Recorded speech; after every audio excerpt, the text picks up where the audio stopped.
Years, DRoseDaGreat, man. We're back at it with another video, and as you guys can see from the title, I'm gonna be breaking down how I like to stop the Power Eye Hawk. Now, we all know that the run game in CFB 27 is kind of broken. We have literally all the top competitors, top pro comp players complaining about it. And it's even got so crazy that we're seeing guys winning the tournament, not even really passing the ball at all. So, I just want to show you guys a few tweets. And then we're gonna jump into the actual gameplay of how I like to stop it. I've been labbing it for damn near like a good like 5-6 hours trying to come up with some. I'm exaggerating the 5-6 hours, but you know what I'm trying to say. We're just trying to say put in the time. So let me show you guys these tweets from Croft, man. So that's one of the comp players. I think he won the CFB 25 tournament. I think he's won some Madden tournaments as well. But let's get into it. So look at this first tweet from him 17 hours ago.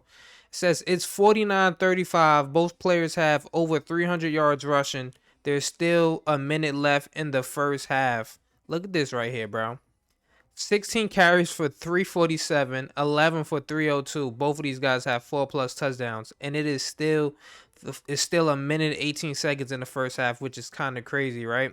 That's literally insane. Now let's go to another one, right? Scroll down.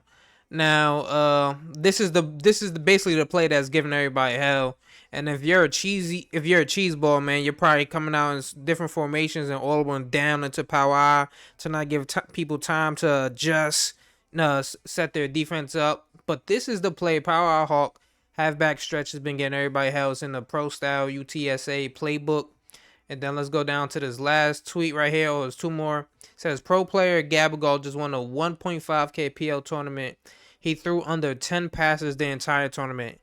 Now, I didn't see every single game. I was watching, I did watch some of it, probably like 2 or 3 games, and I probably seen him throw like maybe 3 passes or 4 passes in those 3 games. So he's probably not exaggerating on the 10 passes the entire tournament. Just look right here, 13 carries, 384 yards, 5 touchdowns. So man, that just goes to show you how crazy the run game has been, especially out of Power I. So we got some defense that I want to show you guys. I'm gonna break it down a little bit for you. We are gonna come out in the 4-2-5. Oh, why do I have a DN swap? Let me fix that real quick. Excuse me. I don't know why that's. All right, let's reset it. So we're messing with UL and Monroe, excuse me, just because they're the lowest overall team in the game. I think they have like a 60, I think like a 69 overall, 68 overall defense. So this just goes to show that we can get it done. I mean, UTSA is not that much better. They're like a 76 overall, but it's still a lot higher than 60, 60, 69 or whatever, right? So we're gonna go into our defense. I have a macro set up for this.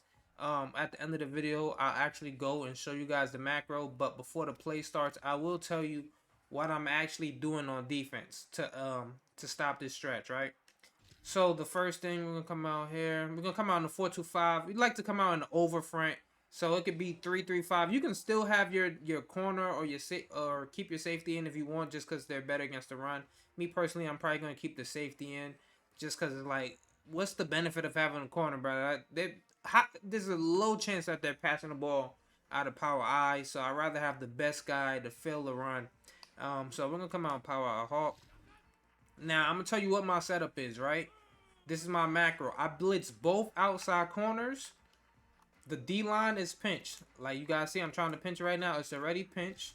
And what I like to do is I like to come out in a cover 2 shell. So let me flip. I gotta actually fix that. Fix the cover 2 shell. And I like to bring this corner or the safety, whatever you want to call them, in your defense. You know, we could be technical. People like to call them not the jack, but what do you call it? I forgot, but you know Nick Saban has a term, and Kirby Smart, all these guys for that safety hybrid type of guy that can play the run and be really good in the pass coverage as well. So, what I like to do as well, I like to bring this opposite safety. So, also, I have for this, I have my safety midpoint on strong, so that means both my safeties will play closer to the strong side of the formation, which is the right side in this case. And I like to have my safety depth on probably about 5 to 9, maybe somewhere around there. And then you can make that determination if you want to do it. 9 just, I feel like 9s gives you a better chance of I feel like putting the safety depth on 9 gives you a better chance to fill the lane and have more room for error. So like if you miss a tackle, there's a chance that your safety might be there to clean it up. But if you have it on 5 and he takes a terrible angle, you're probably cooked. So you might want to put it on 9.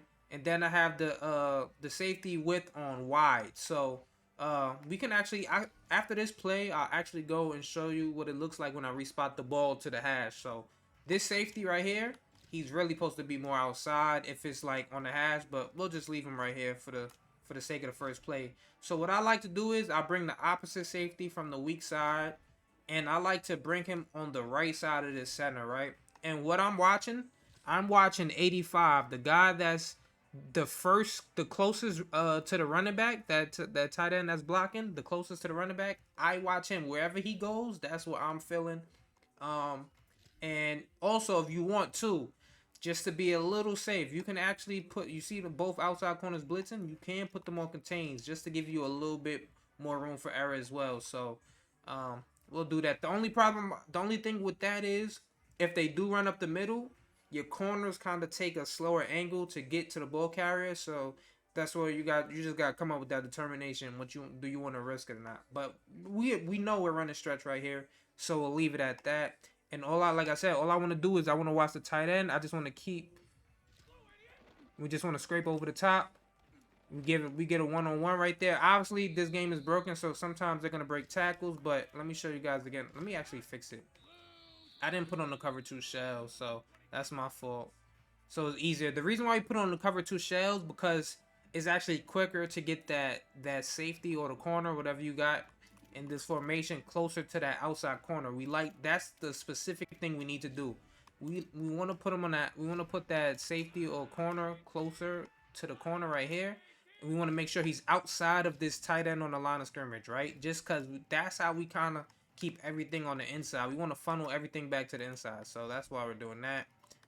So once again, I'll bring him to this side of the center. You could probably play even more further back if you want. But we'll watch that 85. He's going, so we're scraping over the top.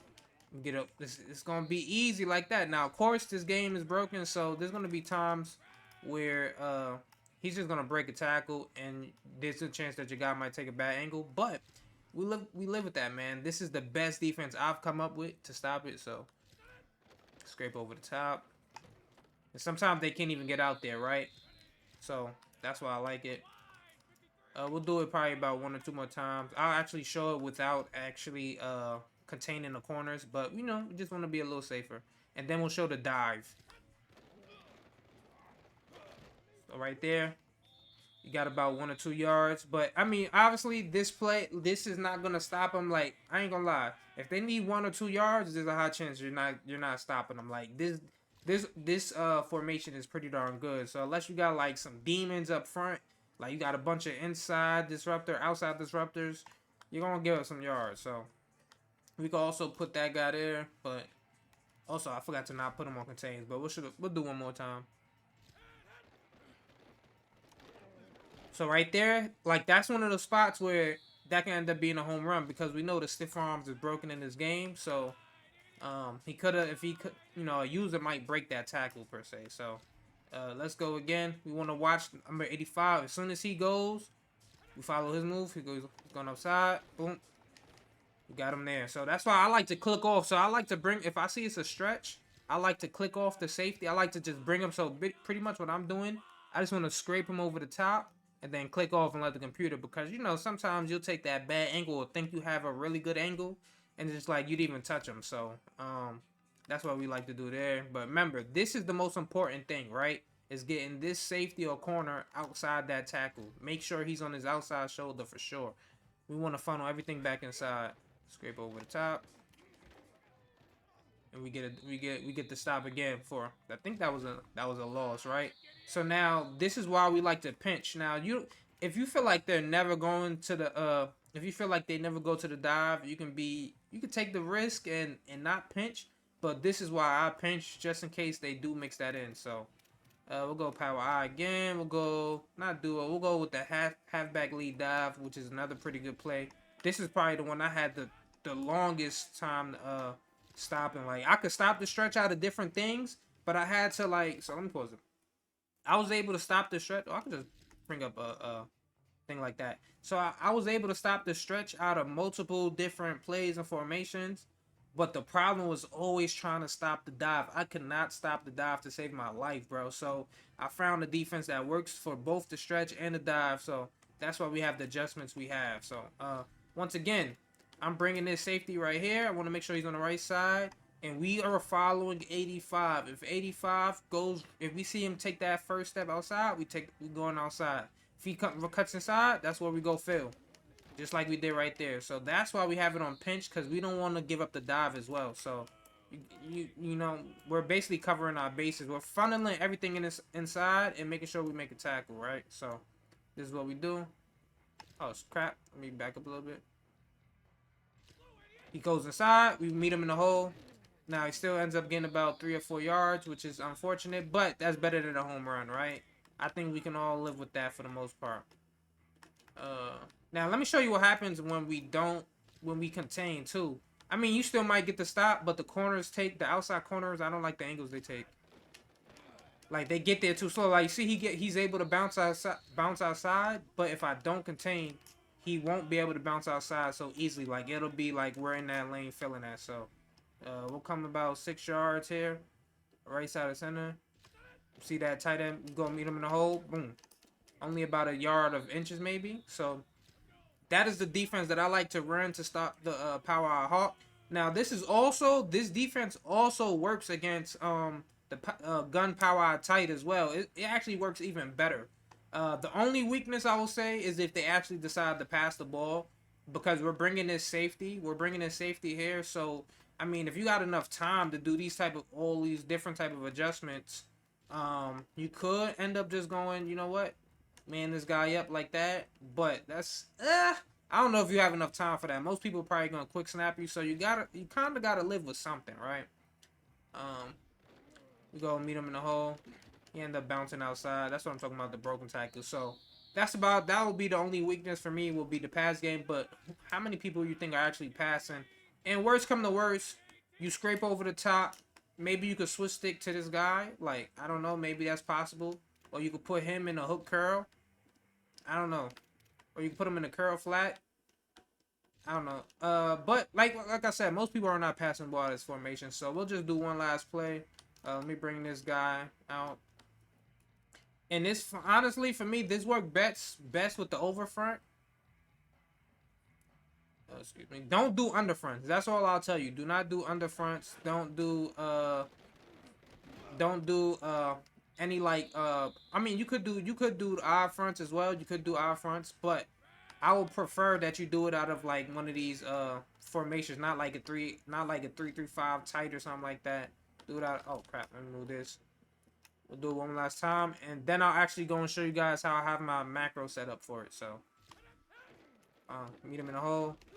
And that's why you see how the corner just came in and helped on the tackle. That's what I was trying to show you. If you put him on a contain, there's a good chance he goes too far up the field, and if that guy breaks that tackle, you're kind of cooked. So we're going to end it like that. We're going to go to the macros. I'm going to show you guys the macro that I have set up for this, so you guys can just copy it. Now, obviously, I also forgot to mention, you want to come out in a cover 4 quarters or cover 4 palms. That's just because we already have guys naturally in run fits. Like, those safeties are naturally coming downhill. So don't run that out of no, like, cover 2.